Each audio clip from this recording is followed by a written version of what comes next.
But in the middle of the administrative building, we saw a white male wearing green pants, a black windbreaker, a black ball cap come into this building with a handgun. He was previously here. Training to respond to an active shooter, active violence situation in the schools and businesses and hospitals in our area.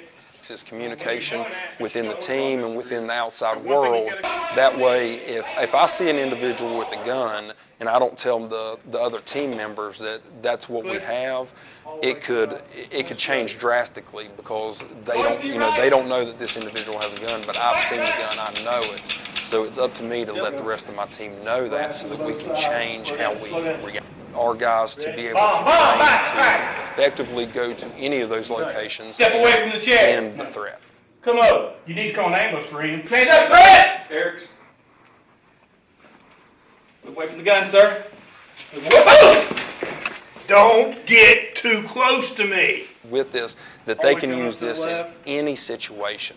If it's serving a search warrant in a house, if it's going to an alarm call, that they can use these movements as a team on any situation they might go to make sure they take care of themselves and that they survive whatever that may be. Clear left. Tighten back up, tighten back up. Clear here. Take the hallway. Stand back. My name is Michael McComas. Mike, welcome to the catwalk. We're about to make a trip across the New River Gorge Bridge on the catwalk underneath the bridge itself. Well, today we have a very, very special opportunity to hopefully provide a very meaningful experience for Mike. The ambulance people do it. I was involved in an accident which I tried to miss some deer and rolled my truck over. Then broke my neck, and that's what left me a paraplegic. Have a cervical It collar. should go right there. And what we're going to try to do is take him out in a wheelchair, and there'll be a lot of rigging, moving slow, and all to make this happen. You okay? If I can do it being a quadriplegic, most anyone else should be able to do this. If he enjoys today, we're going to have him come back Bridge Day. And as all of you people in New River Country Land know, we do a high line off the bridge, and we are going to set Mike in his wheelchair in the high line and slide him off. Medic 20 Central, Medic 65, Medic 69. I need you to respond to Mount Hope for a possible stadium collapse further en route. We were asked to participate in a mass casualty drill with Bar H Hospital. Transported about 12 patients, multiple injuries from open fractures to seizures to just everything that you possibly think of. And, worked really well. It's a great opportunity for us to get a chance to work with the community, work with hospitals in the community. At this time, I'm ventilating the patient. Now, resume compressions. But when there is a combined multiple injuries, we all get together with trauma surgeons, the emergency physicians, and orthopedic surgeons to treat the patient as a whole. One quick chest x-ray. A mock disaster helps, and sort of, shows us some of the things we might be lacking. However, you're never completely sure of what's going to happen. This one was specific to thinking about the Boy Scouts and the Jamboree. We know that they say be prepared. That's the motto, and that's what we want to be. But practice makes perfect. Practice makes perfect. By these drills, such as the one today, the repetition and the familiarity breeds perfection, and that's what we're looking for. Today, we had a lot of things going on, and of course our parade, that was probably our longest parade yet.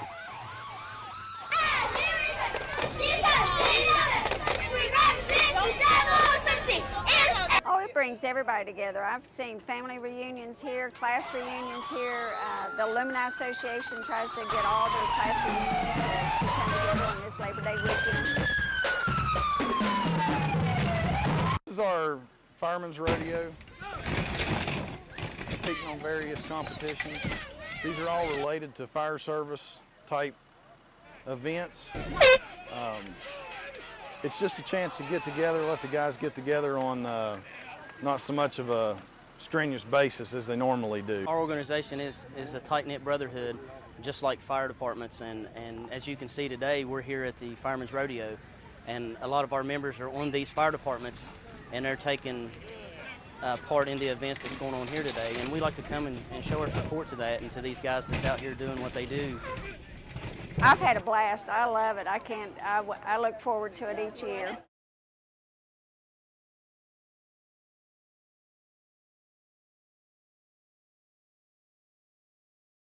Thank you, man. You're welcome.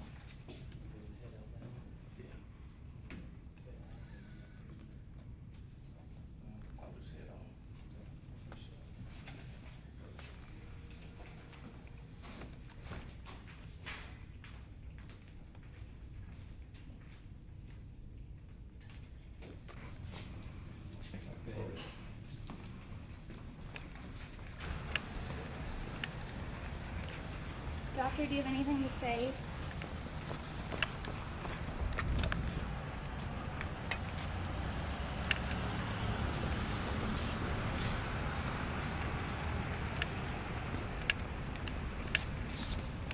Doctor, what are you getting accused of?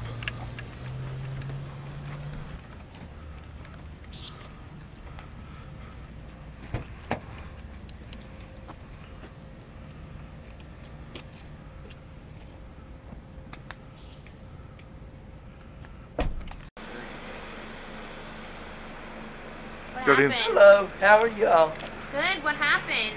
Oh, I have no idea.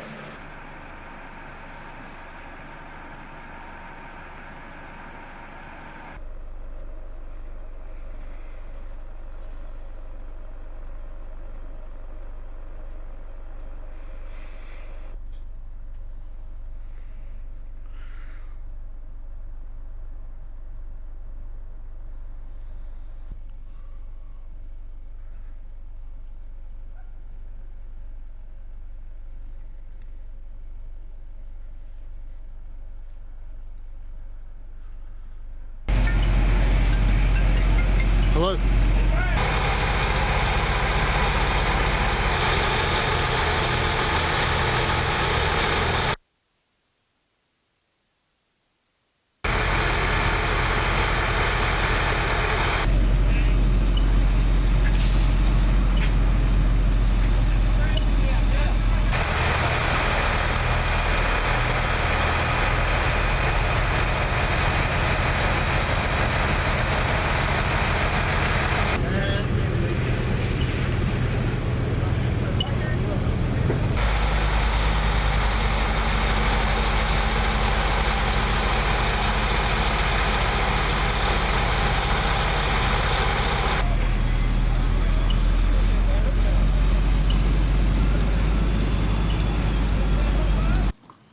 You know, I'm driving a brand new automobile. I hate like the devil to run over these truck holding things, you know.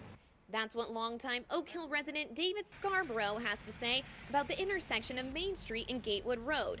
And local business owner Jim Ayers agrees. He owns a bar right on the intersection. And it's overdue to be done. Like I said, I've addressed it with the city and the state, and nothing's been fixed yet. According to both city and state officials, the problem has been diagnosed. The potholes and uneven pavement come from a drainage problem. The water deteriorates the asphalt on the state-owned roads.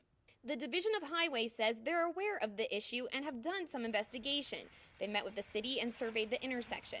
The DOH is in the design process, but they do not have funds allocated right now.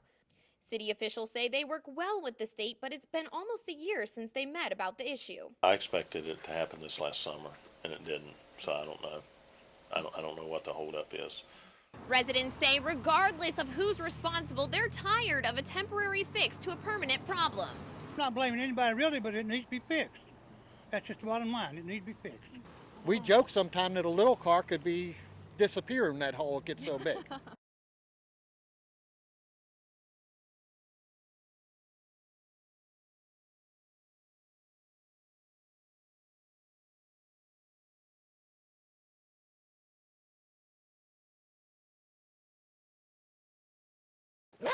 5 of these furry guys make up the Fayette County Canine Unit, and when it comes to search and rescue operations, they can do the work of 10 trained officers. The best partner in the world. He don't talk back to you. He don't ask you, I need to stop and eat or anything like that. This past weekend, Bloodhound Canine Wilbur was instrumental in sniffing down a missing 2-year-old boy in Heiko, and their skills don't stop there. The 2 Belgian Malinois and the German Shepherd are dual trained. They're trained in narcotics detection. They're trained in apprehension and tracking. Our Black Lab is trained in tracking and narcotics, and our Bloodhound, of course, is certified in trailing. Morris has had his canine Herc since he was a puppy and says he can't imagine the job without him. It's a lot of responsibility. He becomes part of your family, and it's probably the most rewarding job in law enforcement, in my opinion. These guys may look like your average house dog, but they have a job to do. Their number one job as a canine is to protect their handler. That's the number one thing. Make sure that the handler goes home safe. In Fayette County, Caroline Bach, WVVA News. Don't understand. I mean, cheerleading is a sport, and that's their moment to shine. You know, other sports, you've got an entire game. These kids have 2 minutes and 30 seconds to prove themselves on the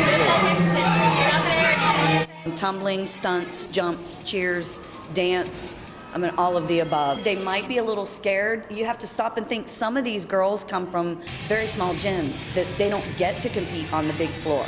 That some of them is the very first time they've ever seen a place this big.